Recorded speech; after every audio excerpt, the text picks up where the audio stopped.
بسم الله الرحمن الرحيم. عن جابر بن عبد الله الأنصاري عن فاطمة الزهراء عليها السلام بنت رسول الله صلى الله عليه وآله قال سمعت فاطمة أنها قالت دخل علي أبي رسول الله في بعض الأيام فقال السلام عليك يا فاطمة فقلت عليك السلام قال إني أجد في بدني ضعفا فقلت له أعيذك بالله يا أبتاه من الضعف فقال يا فاطمة ائتيني بالكساء اليماني فغطيني به فأتيته بالكساء اليماني فغطيته به وصرت أنظر إليه وإذا وجهه يتلألأ كأنه البدر في ليلة تمامه وكماله فما كانت إلا ساعة وإذا بولدي الحسن قد أقبل وقال السلام عليك يا أمه فقلت عليك السلام يا قرة عيني وثمرة فؤادي فقال يا أماه إني أشم عندك رائحة طيبة كأنها رائحة جد رسول الله فقلت نعم إن جدك تحت الكساء فأقبل الحسن عليه السلام نحو الكساء وقال السلام عليك يا جده يا رسول الله أتأذن لي أن أدخل معك تحت الكساء فقال وعليك السلام يا ولدي ويا صاحب حوضي قد أذنت لك فدخل معه تحت الكساء فما كانت إلا ساعة وإذا بولدي الحسين عليه السلام قد أقبل وقال السلام عليك يا أماه فقلت عليك السلام يا ولدي ويا قرة عيني وثمرة فؤادي فقال لي يا أماه إني أشم عندك رائحة طيبة كأنها رائحة جد رسول الله صلى الله عليه وآله فقلت نعم إن جدك وأخاك تحت الكساء فدنا الحسين عليه السلام عليه نحو الكساء وقال السلام عليك يا جداه السلام عليك يا من اختاره الله أتأذن لأن أكون معكما تحت الكساء فقال عليك السلام يا ولدي يا شافي أمتي قد أذنت لك فدخل معهما تحت الكساء فأقبل عند ذلك أبو الحسن علي بن أبي طالب عليه السلام وقال السلام عليك يا بنت رسول الله فقلت عليك السلام يا أبا الحسن ويا أمير المؤمنين فقال يا فاطمة إني أشم عندك رائحة طيبة كأنها رائحة جخي وابن عمي رسول الله فقلت نعم هو مع ولديك تحت الكساء فأقبل علي عليه السلام نحو الكساء وقال السلام عليك يا رسول الله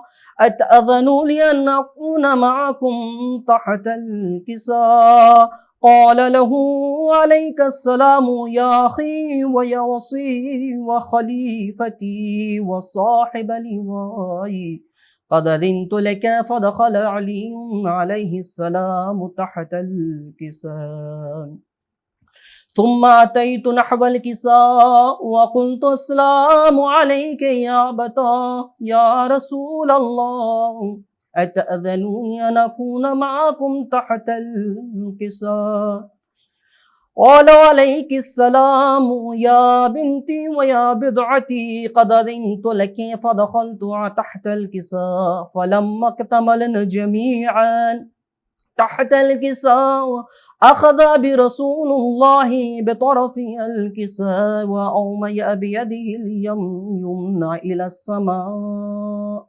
وقال اللهم إن هؤلاء أهل بيتي وخاصتي وحامتي، لحمهم لحمي ودمهم دمي، يعلمني ما يؤلمهم ويحزنني ما يحزنهم، أنا حرب لمن حاربهم وسلم لمن سالمهم، وعدو لمن عاداهم ومحب لمن أحبهم، إنهم مني وأنا منهم، فاجعل صلواتك وبركاتك ورحمتك وغفرانك ورضوانك علي وعليهم، وأذهب عنهم الرجس وطهرهم تطهيرا. فقال الله عز وجل يا ملائكتي ويا سكان السماوات إني ما خلقت السماء مبنيا ولا أرضا مدحيا ولا قمرا منيرا ولا شمسا مضيا ولا فلكا يدور ولا بحرا يجري ولا فلكا يسري إلا في محبة هؤلاء الخمسة الذين هم تحت الكساء.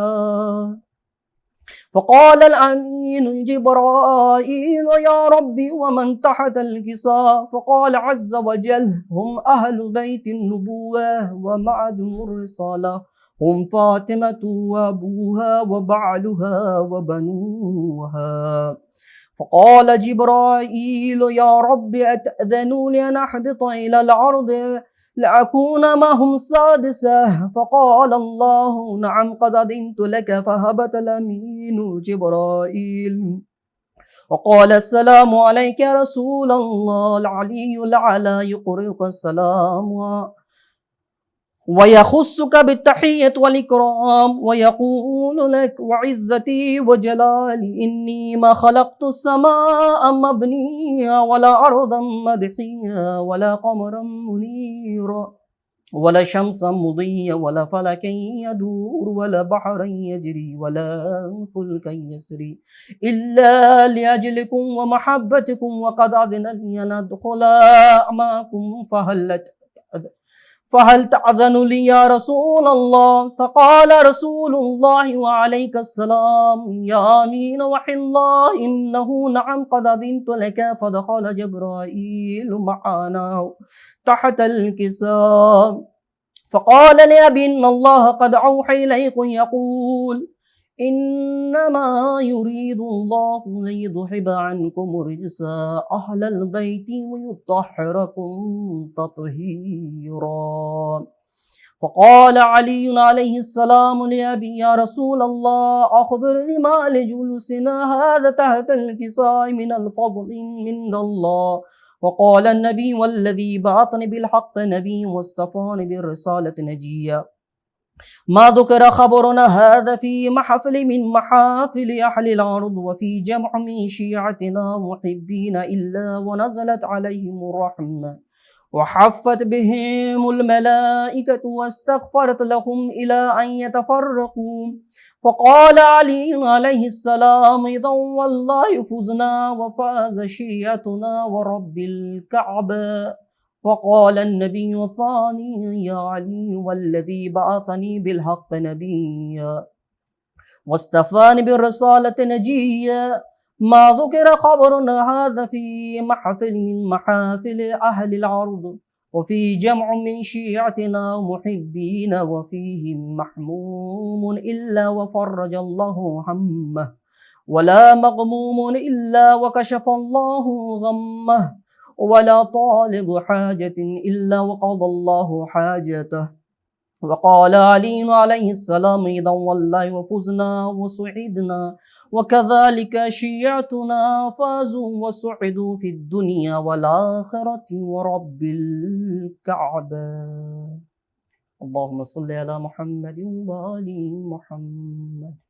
الرحمن الرحيم تبارك الذي بيده الملك وهو على كل شيء قدير، الذي خلق الموت والحياة ليبلوكم أيكم أحسن عملا وهو العزيز الغفور، الذي خلق 7 سماوات طباقا ما ترى في خلق الرحمن من تفاوت فارجع البصر هل ترى من فطور ثم ارجع البصر كرتين ينقلب إليك البصر خاسعا وهو حسير ولقد زينا السماء الدنيا بمصابيح وجعلناها رجوما للشياطين واعتدنا لهم عذاب السعير وللذين كفروا بربهم عذاب جهنم وبئس المصير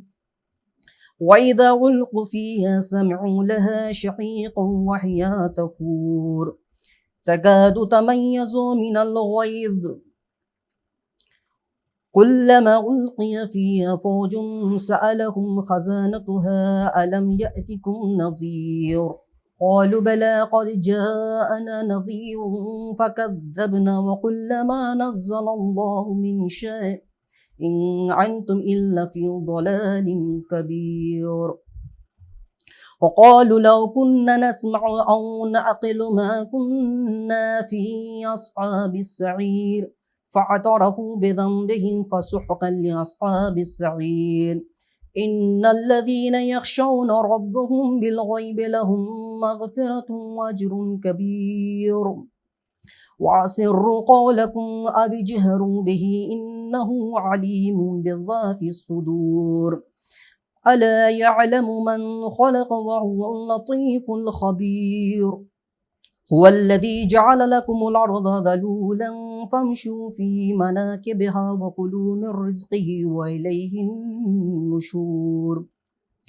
أأمنتم من في السماء أن يخسف بكم الأرض فإذا هي تمور أأمنتم من في السماء أن يرسل عليكم حاصبا فستعلمون كيف نذير ولقد كذب الذين من قبلهم فكيف كان نكير أولم يروا إلى الطير فوقهم صافة ويقبض ما يمسكهن إلا الرحمن إنه بكل شيء بصير أمن هذا الذي هو جند لكم ينصركم من دون الرحمن إن الكافرون إلا في الغرور أمن هذا الذي يرزقكم من أمسك رزقه بل لجوا في عتو ونفور أفمن يمشي مكبا على وجهه أهدى أمن يمشي صبيا على صراط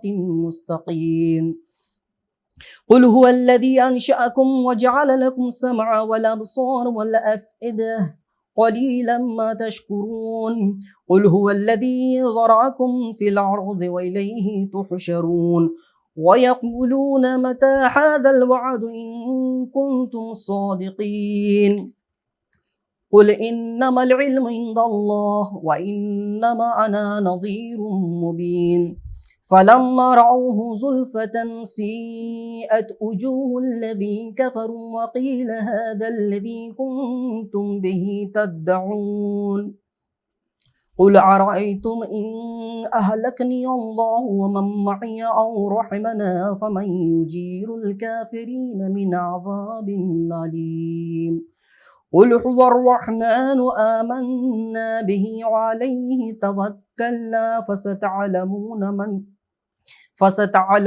من هو في ضلال مبين قل أرأيتم إن أصبح ماؤكم غورا فمن يأتيكم بماء معين صدق الله العلي العظيم رحم اللہ من قرأ الفاتحہ.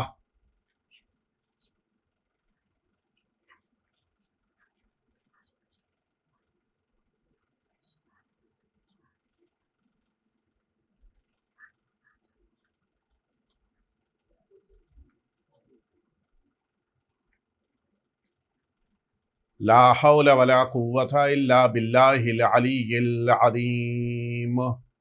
حسبنا اللہ ونعم الوکیل نعم المولا ونعم النصیر.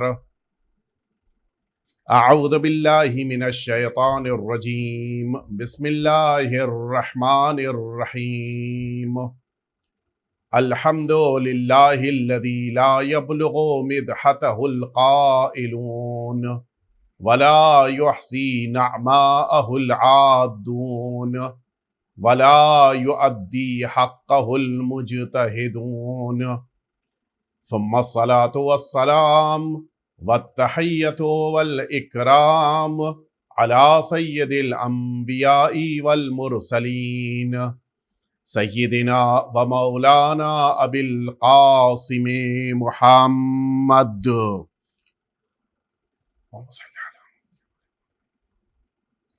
صلى الله عليه وعلى أهل بيته الأطيبين الأنجبين الذين أذهب الله عنهم الرجس وطهرهم تطهيرا اللهم صل على لا سيما الإمام المبين بقية الله في الأرضين واللعنة الدائمة الباقية على أعدائهم أجمعين أما بعد فقد قال الله الحكيم في كتابه المبين وهو أصدق الصادقين وقوله الحق بسم الله الرحمن الرحيم وقل رب ارحمهما كما ربياني صغيرا صلوات بھیج دیں ایک دفعہ مل جل کے آپ حضرات. اذان محترم، آپ سبھی اس حقیقت سے واقف ہیں کہ پروردگار نے کچھ ذمہ داریاں انسانوں پر قرار دی ہیں جن ذمہ داریوں سے متعلق میدان محشر میں اللہ اپنے بندوں سے پوچھنے والا ہے. انسانوں کو جواب دینا ہے. انسان جس موقع پر اللہ کی بارگاہ میں حاضر ہوگا اس کے سامنے سب سے بڑا مسئلہ یہی ہوگا کہ جن باتوں کو پروردگار نے اس سے طلب کیا تھا کیا ان تمام باتوں کو وہ اچھی طرح سے انجام دے سکا یا ان سب کو انجام نہیں دے پایا. سب سے زیادہ مشکلات میں وہ انسان ہوگا جس نے اپنی ذمہ داریوں میں کوتاہیاں کی ہوں گی. وہ انسان جس نے اپنی ذمہ داریوں کو بخوبی نبھایا ہوگا وہ انسان اللہ کی بارگاہ میں سرخرو ہوگا. وہ انسان اللہ کے سامنے جب حاضر ہوگا تو خوشحال ہوگا. ہماری آپ کی زندگیوں میں بھی یہ صورتحال ہوتی ہے جب ہمیں کوئی کام دیا جائے. مثال کے طور کے اوپر ہمارے گھروں میں بچے موجود ہیں. ان بچوں کو اگر اسکول کی طرف سے کسی پروجیکٹ کو بنانے کے لیے کہہ دیا گیا ہو اور آرڈر کی شکل میں پرنسپل کی طرف سے یہ حکم آ گیا ہو، بچوں کی ذمہ داری ہوتی ہے کہ مثال کے طور پہ اگر وہ منڈے کو اسکول آ رہے ہیں تو ان کے پاس وہ پروجیکٹ ریڈی ہونا چاہیے. وہ پروجیکٹ کو لے کر جس موقع کے اوپر اسکول کی طرف بڑھ رہے ہوتے ہیں کتنی خوشی کے ساتھ ان کے قدم بڑھتے ہیں، کتنا جوش ہوتا ہے، کتنا ولولہ ہوتا ہے، کتنا اشتیاق ہوتا ہے کہ مجھے آج اپنے پروجیکٹ کو پرنسپل کے سامنے اپنے ٹیچر کے سامنے پیش کرنا ہے. مجھے اچھے سے اچھے مارکس ملنے والے ہیں، مجھے اچھے سے اچھی تعریف ملنے والی ہے. وہ بچہ ایک گڈ کو پانے کے لیے کتنی محنت کرتا ہے. وہ بچہ 10 میں 10 مارکس مل جائیں اس لیے اس پروجیکٹ پر کتنی توجہ دیتا ہے. لیکن اگر یہی بچہ صبح میں جس موقع کے اوپر اٹھ کر اسکول کی طرف جا رہا ہے اس کے گھر سے قدم نہیں نکل پا رہے ہیں، وہ اسکول کی طرف جانے کے لیے بس میں بیٹھنے پر تیار نہیں ہے، وہ اسکول تک پہنچ جانے کے بعد اب اپنے اسکول کی چوکھٹ کو کراس کرنے پر تیار نہیں ہے، وہ اسکول میں بھی انٹر اگر ہو جائے تو اپنے کلاس تک پہنچنے کے لیے راضی نہیں ہو رہا ہے. اگر کلاس میں بھی اس کو پہنچا دیا جائے تو وہ ٹیچر کی نگاہوں کے سامنے کھڑے ہونے پر تیار نہیں ہے، چاہتا ہے کہ وہاں سے فرار کرے. اور اگر مجبوراً کلاس میں بیٹھنا پڑ جائے تو اب وہ ٹیچر کی طرف سر اٹھا کر نہیں دیکھ رہا ہے، سر جھکا ہوا ہے، ندامت ہے، شرمندگی ہے، احساس خطا ہے. کیوں؟ بقیہ میں تو یہ کیفیت نہیں ہے، بقیہ خوش ہیں، بقیہ جوش اور ولولے کے ساتھ آ کے کلاس میں بیٹھے ہیں، بقیہ کی خوشی کا عالم یہ ہے کہ چہروں پہ مسکراہٹ ہے، بقیہ کی خوشی کا عالم یہ ہے کہ ہنس رہے ہیں، اور یہ چہرہ جھکائے ہوئے ہے، شرمندہ ہے، نادم ہے۔ کیوں؟ فرق نمایاں طور پر واضح ہے۔ وہ جو خوشی منا رہے ہیں وہ بچے ہیں جو اپنے پروجیکٹ کو ریڈی کر کے لے کے آئے ہیں، اور یہ جو ندامت کے ساتھ، شرمندگی کے ساتھ کلاس میں بیٹھا ہے، یہ وہ بچہ ہے کہ جو اس بنا پر نادم ہے کہ اس نے پروجیکٹ ریڈی نہیں کیا ہے۔ اس ایک پروجیکٹ کو نہ پیش کر پانے کی بنا پر یہ کتنا شرمندہ ہے، کتنا فکر مند ہے، کتنا پریشان ہے، جبکہ ابھی اس کے پاس آپشنز موجود ہیں۔ کل یہی پروجیکٹ لا کر دے دے گا، 10 مارکس نہ صحیح 9 مارکس مل جائیں گے، ایک دو دن اور لیٹ ہو کر یہ مارکس حاصل کرنے کے لیے اس پروجیکٹ کو لا کر پیش کر دے گا۔ آج ہو سکتا ہے تھوڑی بہت اس کو ڈانٹ پڑ جائے، لیکن پھر اس کو دوبارہ معاف کر دیا جائے گا، اس کو پھر اس کی اس کوتاہی کے لیے اس کے عذر کو قبول کر لیا جائے گا۔ یہ ساری صورتحال پیدا ہونے کے امکانات ہیں کہ اس کو کسی بھی طرح سے کوئی سزا نہ ملے۔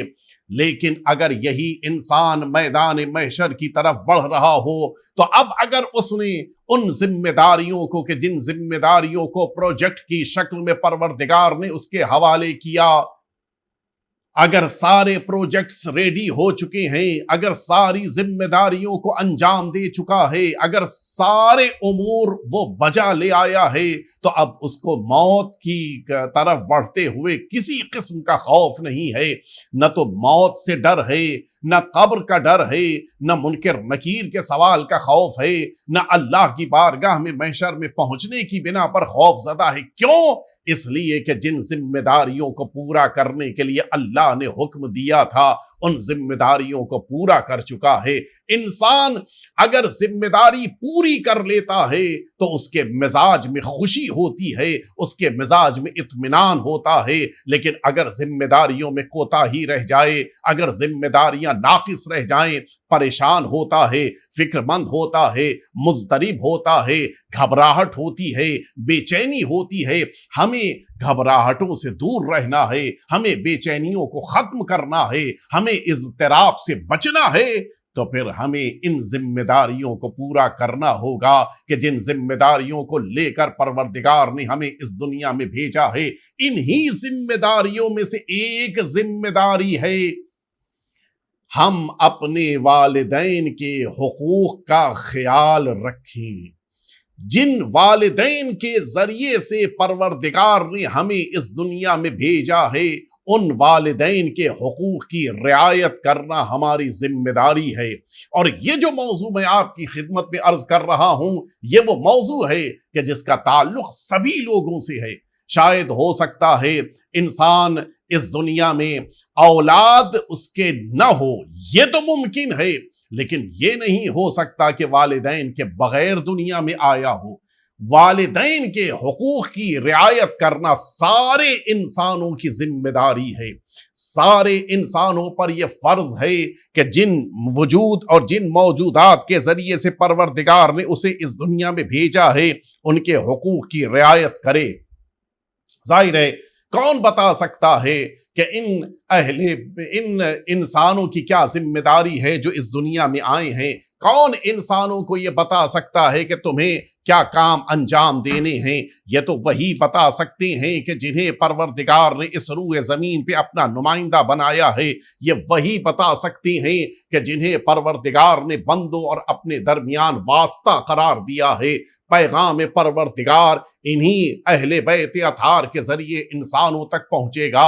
انسانوں کی دعائیں انہی اہل بیت اطہار کے ذریعے اللہ تک پہنچیں گی۔ آئیے چلیں اہل بیت اطہار صلوات اللہ وسلامہ علیہم اجمعین کی بارگاہ میں اور یہ دریافت کریں کہ والدین کے لیے ہمارے حقوق کیا ہیں، کن حقوق کو انجام دینا ہمارے لیے ضروری ہے، تاکہ جب میدان محشر میں ہم پہنچے تو ہم سرخ روح ہو کر پہنچے، جب میدان محشر میں ہم اللہ اللہ کی بارگاہ تک پہنچے تو ہمارے چہروں پر خوشی ظاہر ہونی چاہیے، ہمارے چہروں پر مسکراہٹ ہونی چاہیے۔ ہم حقوق کی ادائیگی کے بعد اللہ کے سامنے پہنچے، حقوق میں کوتاہی کی بنا پر نہ گھبراہٹ ہو، نہ بے چینی ہو، نہ کسی قسم کا انسان کے اندر یہ احساس ہو کہ مجھے اب پروردگار کی طرف سے سزا ملنے والی ہے۔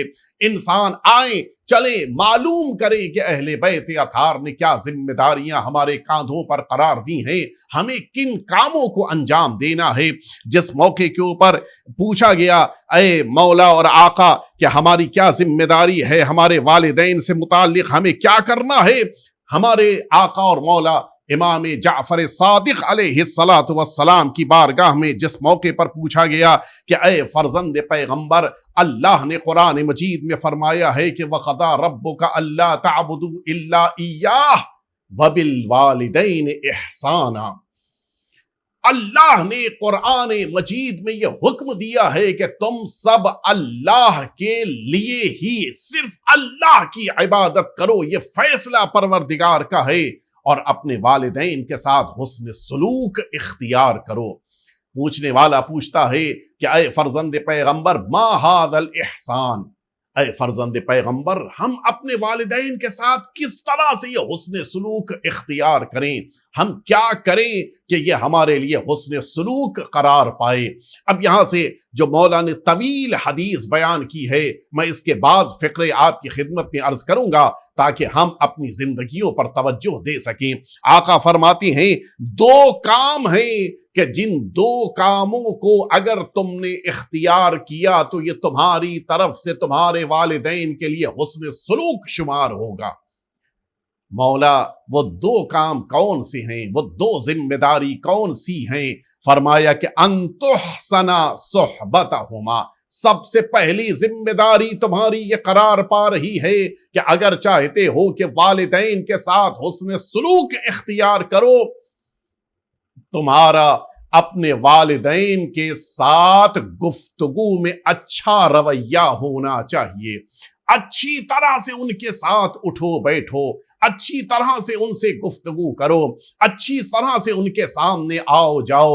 آج کی اس مصروف زندگی میں انسان صبح سے شام تک کبھی اپنے پی اے کو فون کرتا ہے، کبھی اپنے آفس کے ورکرز کو فون کرتا ہے، کبھی انسان اپنے آفس کے پیون کو فون کرتا ہے، کبھی اپنے آفس کے کلیگ کو فون کرتا ہے، کبھی اپنے بزنس کے پارٹنر کو فون کرتا ہے۔ سب کو فون کرنے کے لیے اس کے پاس ٹائم ہے، لیکن افسوس انہی والدین کے پاس فون کرنے کے لیے اس کے پاس وقت نہیں ہے کہ جن کی بنا پر اس نے آج وجود حاصل کیا ہے، جن والدین کی بنا پر اس نے وجود پایا ہے، ان والدین کو فون تک کرنے کے لیے اس کے پاس فرصت نہیں ہے۔ کتنا انسان اس دنیا میں مصروف ہو گیا۔ آقا فرماتے ان تحسن صحبتہما، والدین کے پاس اٹھنے بیٹھنے کے لیے تم اچھے وقت کا انتخاب کرو، اچھے موقع پر ان سے ملنے کے لیے جاؤ، اچھی طرح سے ان سے بات کرو، خوشیوں کے موقع پر تم والدین کی خدمت میں پہنچو، اگر نہیں پہنچ سکتے ہو تو تم رابطہ قائم کرو۔ آج کے دور میں تو رابطہ بہت آسان ہو چکا ہے، انسان دنیا کے کسی گوشے میں بیٹھا ہو، دنیا کے دوسرے گوشے میں بیٹھے ہوئے اپنے والدین سے فون پہ بات کر سکتا ہے، ویڈیو کالنگ کے ذریعے بات کر سکتا ہے، چیٹ کے ذریعے بات کر سکتا ہے۔ آج کے اس دنیا کے ماحول میں بھی اگر کوئی اولاد اپنے والدین کے لیے وقت نہ نکال سکے تو اس سے زیادہ افسوس کی بات کوئی نہیں ہو سکتی۔ وہ دور کہ جس دور میں اپنے والدین سے ملاقات کرنے کے لیے انسان کو مہینوں کا سفر کرنا پڑتا تھا، وہ دور جب مہینوں کا سفر کرنے کے لیے انسان مجبور تھا تب تو اپنے والدین کے پاس آتا تھا، ملاقات کرتا تھا۔ آج جب والدین کی خدمت میں پہنچنے کے لیے گھنٹے 2 گھنٹے کا وقت چاہیے ہے تو اب گھنٹے 2 گھنٹے وقت نکالنا بھی انسان کے لیے مشکل ہو گیا ہے۔ ان تحسن صحبتہما، ان دونوں کے ساتھ تمہارا اٹھنے بیٹھنے کا انداز بہترین ہونا چاہیے۔ تم جس موقع کے اوپر اپنے لیے اچھا وقت منتخب کرتے ہو، یہ وقت تم اپنے والدین کو بھی دو تاکہ ان کے ساتھ بیٹھ کر تمہیں احساس پیدا ہو کہ والدین کے حق کی ادائیگی کسے کہتے ہیں۔ مولا دوسری ذمہ داری کیا ہے کہ جس کے ذریعے سے ہم والدین کے ان حقوق کو کہ جن کے لیے قرآن مجید نے کہا ہے کہ وَبِالْوَالِدَيْنِ إِحْسَانًا، اس حسن سلوک کے حق کو کیسے ادا کریں۔ فرماتے ہیں وَأَلَّا تُكَلِّفَهُمَا أَن يَسْأَلَاكَ شَيْئًا مِمَّا يَحْتَاجَانِ وَإِن كَانَ مُسْتَغْنِيَيْنِ، فرمایا تم اپنے والدین کو موقع نہ دو کہ وہ تم سے کسی بات کے لیے سوال کریں، تم سے کچھ مانگیں، تمہارے سامنے اپنی حاجت کو پیش کریں۔ اس چیز کا موقع کبھی اپنے والدین کو نہ دینا، بلکہ ضرورتوں کو بیان ہونے سے پہلے پورا کر دینا۔ جس چیز کی انہیں ضرورت ہے اس چیز کو وہ تم سے نہ کہیں، اس سے پہلے ہی تم کو اس چیز کو انہیں دے دینا چاہیے۔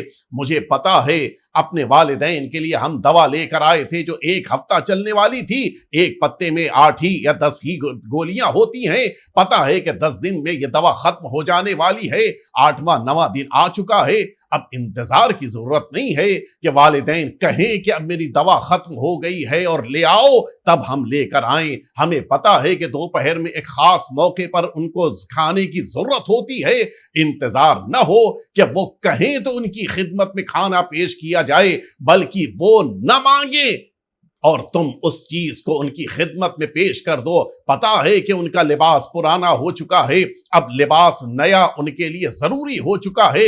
اس بات کا انتظار نہ ہو کہ والدین کہیں کہ میرے لباس کو نیا بنا دیا جائے اور نئے لباس کو خریدا جائے تب ان کے لیے لباس تیار کیا جائے، وہ کہیں اس سے پہلے ان کے کام کو پورا کر دیا جائے۔ معلوم ہے کہ ان کے شوز پرانے ہو چکے ہیں، معلوم ہے کہ ان کی چپل اب ٹوٹ گئی ہے، کیوں ضرورت ہو کہ وہ کہیں تو ان کی اس ضرورت کو پورا کیا جائے۔ بال بڑھ گئے ہیں، داڑھی کو دوبارہ ان کی سیٹ کرنا ہے، وہ کہیں تو ان کے سر کے بال کو سیٹ کیا جائے، وہ کہیں تو ان کی داڑھی کو تھوڑا بہت تراش دیا جائے۔ کہنے کی ضرورت نہیں ہے۔ اگر وہ تم اپنے والدین کے حق کو ادا کرنا چاہتے ہو تو ان کے کہنے سے پہلے ان کے اس کام کو انجام دے دو۔ علماء نے یہاں پر ایک ریزن لکھا ہے کہ جس کی طرف ہماری توجہ ہونی چاہیے۔ آخر کیا وجہ ہے؟ مولا کیوں ضروری ہے کہ ان کے کہنے سے پہلے ان کی ضرورتوں کو پورا کر دیا جائے، وہ اپنی زبان پہ بات کو لے کر آئیں، اس کی ان کو زحمت نہ دی جائے بلکہ ان کا کام وقت کے اوپر پورا کر دیا جائے۔ مولا کیوں یہ ضروری ہے؟ علماء نے اس کی ایک وجہ لکھی ہے۔ انسان جب کسی کے پاس جاتا ہے، کچھ کہتا ہے، کچھ مانگتا ہے تو دینے والے اور مانگنے والے کے مزاج میں تھوڑی سی تبدیلی پیدا ہو جاتی ہے۔ مانگنے والا خود کو چھوٹا سمجھتا ہے، دینے والا خود کو بڑا اور بلند سمجھنے لگتا ہے۔ پروردگار اتنی مقدار میں بھی نہیں پسند کرتا کہ والدین کی طرف سے کیے گئے سوال کی بنا پر ان کے اندر چھوٹے پن کا احساس پیدا ہو جائے اور اولاد دیتے وقت اپنے اندر بڑے پن کا احساس پیدا ہونے دے، بلکہ اگر والدین سے تمہیں محبت ہے تو اتنی مقدار میں بھی انہیں اپنے اندر چھوٹے ہونے کا احساس نہ پیدا ہونے دو۔ تم اپنے اندر ذرا بھی بڑا پن کا احساس نہ پیدا ہونے دو۔ وہ مانگیں اس سے پہلے تم عطا کر دو تاکہ وہ لیتے وقت اپنے کو چھوٹا نہ سمجھے، تم دیتے وقت خود کو بڑا نہ سمجھو۔ اسلام اتنی باریکی پر توجہ رکھتا ہے۔ اور ایک اور بات علماء نے لکھی ہے جس پر ہمیں غور کرنا چاہیے، بڑی تاکید مولا فرما رہے ہیں کہ مانگنے سے پہلے دے دو۔ وہ زبان پر اپنی ضرورت کو لے کر آئیں، اس سے پہلے ان کی ضرورت کو پورا کر دو۔ وجہ کیا ہے؟ وجہ ایک اور ہے۔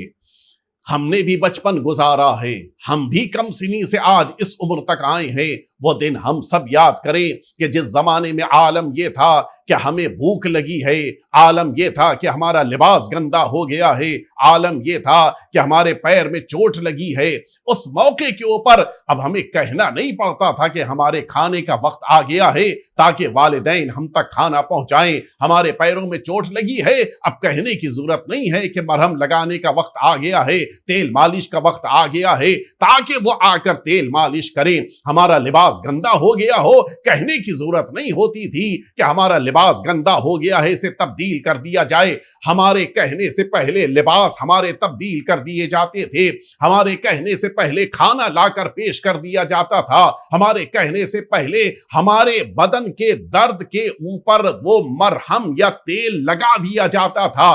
کل کی ہماری ضرورتیں والدین اس موقع پر ہمیں موقع نہیں دیتے تھے کہ ہم کچھ کہیں اور تب ہماری ضرورتوں کو پورا کیا جائے۔ پروردگار چاہتا ہے جب کل تمہارے کہنے سے پہلے تمہاری ضرورتوں کو والدین نے پورا کر دیا ہے تو آج تم اپنے والدین کو کہنے کا موقع نہ دو، ان کے کہنے سے پہلے ان کی ضرورتوں کو پورا کر دو۔ بلکہ بچپن میں تو اور کیفیت تھی، بچہ فیوچر کو نہیں جانتا، اس کو تو نہیں پتا ہے، وہ جس موقع کے اوپر صبح اٹھا ہے، فریش ہوا، فریش ہونے کے بعد تیار ہوا، بریک فاسٹ کیا، بریک فاسٹ کرنے کے بعد اب جب وہ اسکول کی طرف گھر سے باہر قدم نکال رہا ہے، پیٹ بھرا ہوا ہے، اب اس کو تو مزید کسی چیز کے کھانے کی جگہ اس کے پیٹ میں نہیں ہے، اب وہ سوچ بھی نہیں سکتا کچھ کھانے کے لیے۔ ماں نے ایک ٹفن اس کے سامنے لا کر پیش کر دیا کہ اس کو بیگ میں رکھو اور لے کر جاؤ، ریسس کے موقع پر، انٹرول کے ٹائم کے اوپر اس کو نکال کے کھا لینا۔ بچہ انکار کر رہا ہے، نہیں میرا پیٹ بھرا ہوا ہے، مجھے کچھ کھانے کی ضرورت نہیں ہے، مجھے ذرہ برابر بھی کچھ نہیں کھانا ہے۔ بچہ انکار بھی کر رہا ہو پھر بھی ماں اصرار کر کے اس کے بیگ میں وہ ٹفن رکھ دیتی ہے۔ کیوں؟ تم 8 بجے اپنے پیٹ میں بھوک نہیں محسوس کر رہے ہو، لیکن جس موقع پر 11 بجے ریسس کا وقت آئے گا تمہارا پیٹ خالی ہو چکا ہوگا، تمہیں بھوک محسوس ہوگی، اس موقع کے لیے تمہارے پاس ٹفن میں کھانا ہونا چاہیے۔ ماں تو اتنا خیال کرتی ہے کہ بچہ کہنا تو دور کی بات، اگر انکار بھی کر رہا ہو تو اس کی ضرورتوں کو مد نظر رکھتے ہوئے 2 گھنٹے 3 گھنٹے بعد کے لیے ٹفن بنا کر دے کر ساتھ بھیجتی ہے۔ تو آج اگر اسی ماں کو تمہارے گھر میں رہنے کا موقع ملا ہے، اسی ماں کی خدمت کرنے کی تمہیں پروردگار نے اگر سعادت دی ہے، اسی والد کی خدمت کرنے کی اگر تمہیں سعادت پروردگار سے ملی ہے، تو اب یہ امید اور یہ کوشش نہ کرو کہ وہ کہیں تو ان کی باتوں کو پورا کیا جائے، وہ بیان کریں، وہ اپنی زبان کھولیں تو کچھ ان کو دیا جائے، نہیں، کبھی اس بات کا موقع نہ دیا جائے ضرورتوں کے بیان ہونے سے پہلے ان کی ہر ضرورت کو پورا کر دیا جائے۔ اس کے بعد فرماتے ہیں کہ قرآن مجید کہہ رہا ہے کہ مولا فرماتے ہیں کہ قرآن مجید نے کہا ہے کہ پروردگار کا فقرہ ہے کہ اما یبلغن عندک الکبر احدہما او کلاہما فلا تقل لہما اف ولا تنہرہما، اگر یہ والدین تمہارے نزدیک رہتے ہوئے بوڑھے ہو چکے ہیں، عمر دراز ہو چکے ہیں، آج وہ تم کو اگر کسی کام کے انجام دینے کے لیے کہیں تو دیکھو تمہاری زبان پہ اف کلمہ نہیں آنا چاہیے، دیکھو تم انہیں جھڑک نہ دینا، دیکھو تم انہیں ڈانٹ نہ دینا، دیکھو تم انہیں منع نہ کر دینا۔ آقا فرماتے ہیں کہ وَإِنْ أَزْجَرَاكَ فَلَا تَقُلْ لَهُمَا اف، اگر انہوں نے تمہیں جھڑک دیا پھر بھی تم اف نہ کہنا، اگر انہوں نے تمہیں غصے میں ڈانٹ دیا پھر بھی تم اف نہ کہنا، اگر انہوں نے تمہارے پر اپنا غصہ نکال دیا پھر بھی تم دیکھو اف نہ کہنا۔ اور اس کے بعد فرماتے ہیں وَلَا تَنْهَرْهُمَا إِنْ ضَرَبَاكَ، اگر انہوں نے تمہیں مار بھی دیا تو اس موقع کے اوپر تم انکار نہ کرنا، انہیں جھڑکنا نہیں، ان کو ٹوکنا نہیں، ان کے خلاف کوئی گفتگو نہ کرنا۔ فرماتے وَقُلْ لَهُمَا قَوْلًا كَرِيمًا، پروردگار کہہ رہا ہے کہ اپنے والدین کے لیے اچھی باتیں زبان پر جاری کرو۔ مولا فرماتے ہیں کہ یہاں پہ تمہاری ذمہ داری ہے کہ ان ضرباک فقل لہما غفر اللہ لکما، فذالک منک قول کریم، اگر تمہارے والدین نے تمہارے ساتھ یہ سلوک اختیار کیا کہ ان کی طرف سے تم کو کبھی مار پڑ جائے، کیا کرنا ہے؟ انسان پوچھتا ہے، آج کا یوتھ پوچھتا ہے کہ اگر والد نے مجھ کو مار دیا، اگر والدہ نے مجھے تماچا مار، مجھے کیا کرنا ہے؟ آج کا یوتھ جس بات کو پوچھ رہا ہے، میرے آقا اور مولا نے اتنی صدیوں پہلے بتا دیا تھا کہ تمہارا اس کے مقابل ریئیکشن کیا ہونا چاہیے۔ اگر ان کی طرف سے ہاتھ اٹھا ہے تو اب تم ان کے ہاتھ کو روکنا نہیں، ان کے ہاتھ کو پکڑنا نہیں، ان کے ہاتھ کو جھڑکنا نہیں، انہیں دھکا نہیں دینا، انہیں ستانا نہیں، بلکہ اللہ کی بارگاہ میں بس اتنا کہنا کہ غفر اللہ لک، اے میرے والد، اے میری والدہ، اگر آپ نے مجھے مارا ہے، میں اللہ سے دعا کرتا ہوں کہ خدا آپ کی مغفرت فرمائے۔ آپ انصاف سے بتائیں، وہ ہاتھ جو اپنی اولاد کو مارنے کے لیے اٹھا ہے، اگر اس ہاتھ کو یہ پتا چل جائے کہ اولاد اپنے والد یا والدہ کے لیے مغفرت کی دعا کر رہی ہے، کیا وہ ہاتھ دوبارہ اٹھے گا؟ ممکن نہیں ہے۔ اس سے بہتر کوئی سولوشن نہیں ہو سکتا۔ تم اگر چاہتے ہو کہ اپنے والد کے حق کو ادا کرو، ان کی طرف سے اٹھنے والے ہاتھ کے مقابل تمہیں جو ریئیکشن دینا ہے وہ تمہیں اللہ کی بارگاہ میں کی جانے والی دعا کے ذریعے سے کرنا ہے۔ اور دعا بھی کون سی دعا ہے؟ غفر اللہ لک، میرا پروردگار آپ کی مغفرت فرمائے۔ یعنی دونوں معنی اس کے اندر آ گئے۔ دونوں معنی کون سے ہیں؟ اگر میری غلطی ہے اور آپ نے مارا ہے تو میں آپ کی مغفرت کی جب دعا کر رہا ہوں تو اس کے معنی ہے کہ پروردگار آپ کے ذریعے سے مجھے معاف کر دے۔ اور اگر میری کوئی غلطی نہیں ہے اور آپ نے مجھے بغیر ریزن کے وداؤٹ ریزن مار دیا ہے تو میں پروردگار سے دعا کر رہا ہوں کہ پروردگار وہ آپ کو معاف کر دے، آپ کی مغفرت فرمائے۔ یعنی اولاد یہ کہنے کا حق نہیں رکھتی کہ پروردگار میرے والدین نے مجھے ناحق مارا ہے، میرے والدین نے میرے حق میں کوتاہی کی ہے، مجھ کو وداؤٹ ریزن مارا ہے، لہٰذا اے میرے پروردگار اس مارنے کا قصاص میرے والدین سے لے لے، اس مارنے کی بنا پر میرے والدین کو سزا دے، یہ بھی کہنے کا حق نہیں ہے۔ اگر صرف اور صرف تمہیں اختیار ہے تو اللہ سے دعا کرنے کا اختیار ہے کہ غفر اللہ لک، اے میرے پروردگار میرے والدین کی مغفرت فرما، یہ دعا کرنے کا حق دیا گیا ہے۔ اسلام اتنی اہمیت دے رہا ہے والدین کو، اور اس کے بعد جملہ فرماتے ہیں وَاخْفِضْ لَهُمَا جَنَاحَ الذُّلِّ مِنَ الرَّحْمَةِ، تمہارا انداز اپنے والدین کے ساتھ رحمت آمیز ہونا چاہیے۔ جب جاؤ ان کے سامنے تمہارے شانے جھکے ہوئے ہونے چاہیے، تمہارا سر ان کے سامنے جھکا ہوا ہو، انکسار کے ساتھ جانا، غرور کے ساتھ، اکڑ کے ساتھ، تکبر کے ساتھ، اپنے مقام و منصب کا خیال کرتے ہوئے پوری طرح سے پورے اکڑنے کے ساتھ کبھی والدین کے سامنے نہ جانا۔ قرآن کا حکم ہے کہ تم اپنے والدین کے سامنے اپنے شانوں کو جھکا کر جاؤ۔ جب تم والدین کے ساتھ چل رہے ہو، والد کے ساتھ چلنے کے موقع پر خاص طور سے تمہارے ایمان کی دلیل کے طور پر اس چیز کو قرار دیا گیا کہ پتہ چلے کہ تم دونوں کے درمیان والد کون ہے، بیٹا کون ہے۔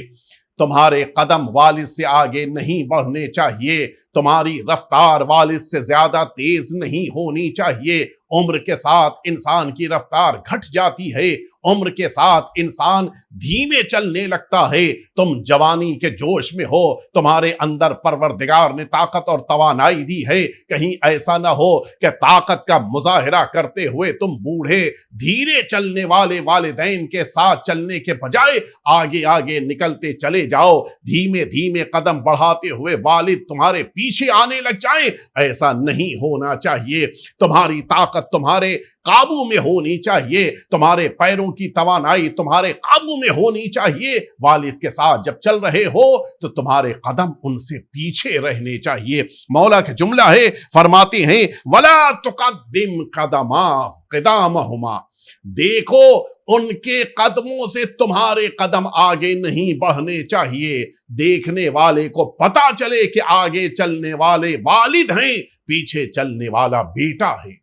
تمہارے چلنے کے انداز سے لوگ سمجھ جائیں کہ ان دونوں کے درمیان جو رشتہ ہے وہ باپ اور بیٹے کا رشتہ ہے۔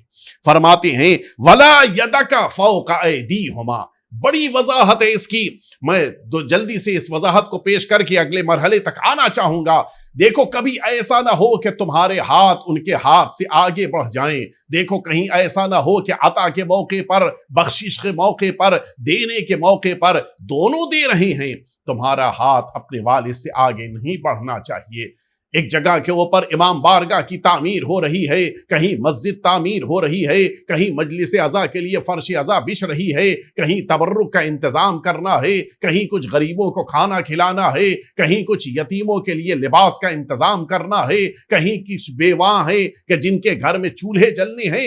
ایسے موقع پر اگر چیریٹی کی جا رہی ہو تو اب چیریٹی کے موقع پر اس بات کا خاص خیال رکھنا کہ کہیں ایسا نہ ہو کہ تمہارے والد کی طرف سے تو 5,000 روپے دیے گئے اور تم نے آگے بڑھ کر والد کے سامنے اپنے کالر کو اونچا کرتے ہوئے بڑے فخر کے ساتھ ان کی نگاہوں کے سامنے 10,000 روپے لے جا کر دیے، 15,000 روپے لے جا کر دیے۔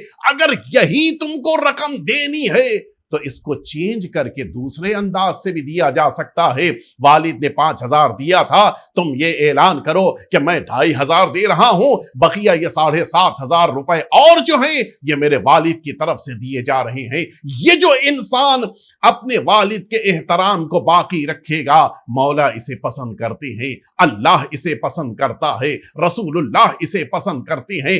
تمہارا نام والد کے نام سے اوپر نہیں آنا چاہیے، تمہارے چیریٹی کا انداز والد کی چیریٹی سے اوپر نہیں جانا چاہیے، تمہارا دینے کا طریقہ کہیں ایسا نہ ہو کہ لوگ کہیں کہ والد تو نہیں دیتے، بیٹا دے رہا ہے، ایسا نہیں ہونا چاہیے۔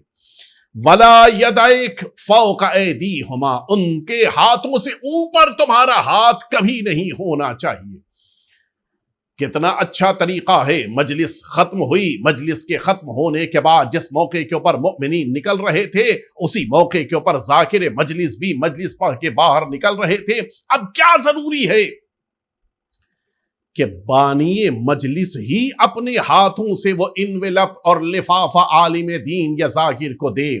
کیا یہ گنجائش نہیں ہے؟ کیا یہ ممکن نہیں ہے کہ وہ رقم والد کو دی جائے اور والد سے یہ ریکویسٹ کی جائے کہ آپ لے جا کر عالم دین کو دیجئے، آپ لے جا کر اس ذاکر اہل بیت کو دیجئے، آپ اس ذاکر امام حسین کو دیجئے؟ نتیجہ کیا؟ رقم وہی ہے جو اس گھر سے دی جا رہی ہے، رقم میں کوئی فرق نہیں ہوا، لیکن اگر والد کے احترام کو ملحوظ خاطر رکھتے ہوئے اولاد نے والد کو مقدم کیا، آپ یقین جانیں امام حسین بھی اس سے خوش ہوں گے، جناب سیدہ بھی اس سے راضی ہوں گی، اس لیے کہ اہل بیت اطہار کو یہ بہت پسند ہے کہ اولاد مجلسوں میں بھی اپنے والدین کا احترام باقی رکھے۔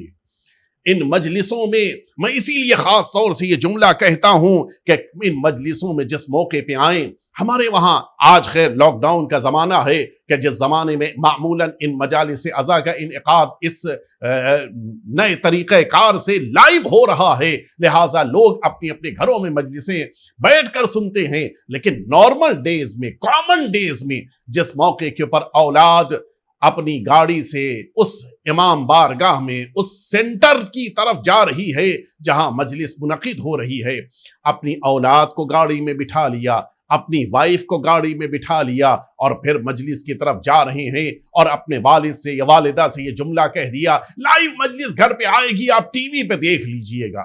کبھی یہ کام نہ کیجیے گا۔ آج اگر ہم نے اپنے والدین کو اگنور کیا تو آپ یقین جانیے کل آنے والی نسلیں ہمیں اگنور کریں گی۔ کیا یہ ممکن نہیں ہے؟ ٹھیک ہے، اگر خدا نخواستہ ان کے لیے چلنا پھرنا ممکن نہیں ہے، اگر ان کے لیے اٹھنا بیٹھنا ممکن نہیں ہے، اگر ان کے لیے امام بارگاہ جانا ممکن نہیں، تب تو الگ بات ہے، لیکن اگر وہ چل پھر سکتے ہیں، گاڑی میں بیٹھ کر جا سکتے ہیں، لیکن ہم لے جانے پر تیار نہیں ہیں، ہم ان کو مجلس عزا تک پہنچانے کے لیے تیار نہیں ہیں، ہم انہیں امام حسین کی بارگاہ تک لے جانے پہ تیار نہیں ہیں، کبھی یہ کام نہ کیجیے گا۔ امام حسین کو وہ اولاد پسند ہے کہ جو اپنے والدین کا خیال رکھتی ہے۔ سب سے زیادہ امام حسین کی نگاہ میں اسی کی عزت ہے جو اپنے والدین کا احترام کرتے ہوئے فرش عزا پہ آئے۔ کیا یہ ممکن ہے اپنے والدین کو انسان اپنے گھر میں اس طرح سے تنہا چھوڑ کے مجلسوں میں آ کر امام حسین کا ماتم کرے اور امام حسین پہ گریہ کرے؟ کیا امام حسین کو یہ پوچھنے کا حق نہیں ہے اگر مجھ سے اتنی محبت تھی تو اپنے ساتھ اپنے والدین کو لے کے مجلس عزا میں کیوں نہیں آئے؟ اپنے ساتھ اپنے والدین کو بٹھا کر گاڑی میں کیوں نہیں؟ کہتے ہیں ہماری گاڑی میں جگہ نہیں ہے۔ کیا 2 بار گاڑی ڈرائیو کر کے اس مجلس عزا تک نہیں جایا جا سکتا؟ ایک بار آپ والدین کو لے کر گئے اس مجلس عزا تک، آپ نے والدین کو پہنچا دیا، سیکنڈ ٹائم آئے اپنے فیملی کو لے کے گئے، آپ مجلس عزا میں شریک ہوئے، واپسی کے موقع پہ کیا 2 بار اس مجلس عزا سے گاڑی آ جا نہیں سکتی ہے؟ کیا ہمارے لیے یہ ممکن نہیں ہے؟ ہم ایڈجسٹ کرنا نہیں چاہتے۔ والدین کے حقوق کی رعایت کرنا ضروری ہے، کہیں ایسا نہ ہو کہ فرش عزا پر دیکھیے یہ توجہ رہے، ہمیں آج کتنا عشق ہے امام حسین سے، کتنی محبت ہے امام حسین سے، کتنا لگاؤ ہے ان مجلسوں سے، اور اس کا ثبوت یہ ہے آج ساری دنیا فکر مند ہے کہ امام حسین کی مجلسیں اس سال کیسے منعقد ہوں گی، امام حسین کا محرم کیسے منایا۔ سارے ذہن فکر مند ہیں، سارے انسان سوچ رہے ہیں۔ آپ انصاف سے بتائیں، آپ بھی سوچ رہے ہیں، وہ بھی سوچ رہے ہیں، وہ بھی، سارے لوگ امام حسین کی مجلسوں کے لیے اتنے فکر مند ہیں۔ کیا امام حسین کی ان مجلسوں سے جو محبت ہے یوں ہی ہمارے سینوں میں آ گئی ہے؟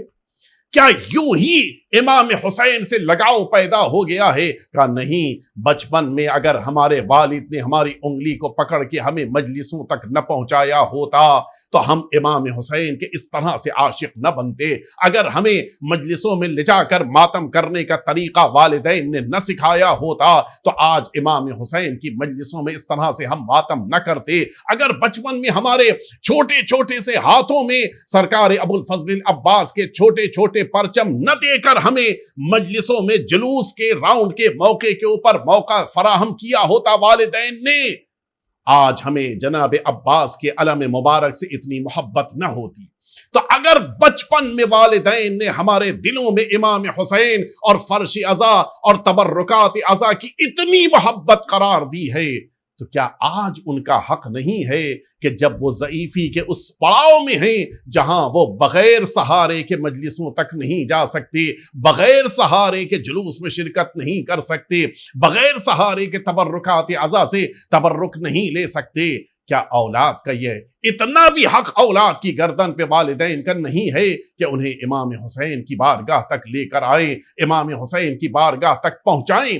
آپ یقین جانیں اگر اولاد ان ماں اور باپ کو لے کر ان مجلسوں تک پہنچے اور پھر آقا امام حسین کو خطاب کر کے یہ جملہ کہے کہ آقا ہم نے اپنی ذمہ داری کو پورا کرتے ہوئے آپ کی مجلس تک ان 2 آپ کے عاشقوں کو پہنچا دیا ہے، مولا میری مشکلات کو حل کر دیجیے، آپ یقین جانیں امام حسین آپ کی مشکلات کو یہ نہیں ہو سکتا کہ حل نہ کرے۔ ہم نے امام حسین سے حل لینے کا طریقہ سیکھا نہیں ہے۔ آئیے میں آپ کو لے کر چلوں بڑی بزرگ شخصیت عالم شیعیت کی، مرحوم جناب آغائے مشکوری کا یہ واقعہ کہ انہوں نے خواب میں یہ بات دیکھی کہ میں اس موقع پر نجف اشرف میں مقیم تھے، انہوں نے خواب میں یہ منظر دیکھا کہ میں سرکار سید الشہداء امام حسین صلوات اللہ وسلام علیہ، پروردگار سب کو امام حسین کی زیارت نصیب کرے۔ اس سال اس کورونا کے شر کی بنا پر مؤمنین زیارت آقا سے محروم ہو گئے، پروردگار اس شر کو کورونا کے دنیا سے ختم کر دے تاکہ امام حسین کی مقدس بارگاہ تک پہنچنے کا شرف اور پہنچنے کی سعادت انسانوں کو مل سکے۔ کہتے ہیں کہ میں نے خواب میں دیکھا کہ آقا کے حرم مطہر میں ایک جگہ پہ کھڑے ہو کر زیارت پڑھ رہا تھا،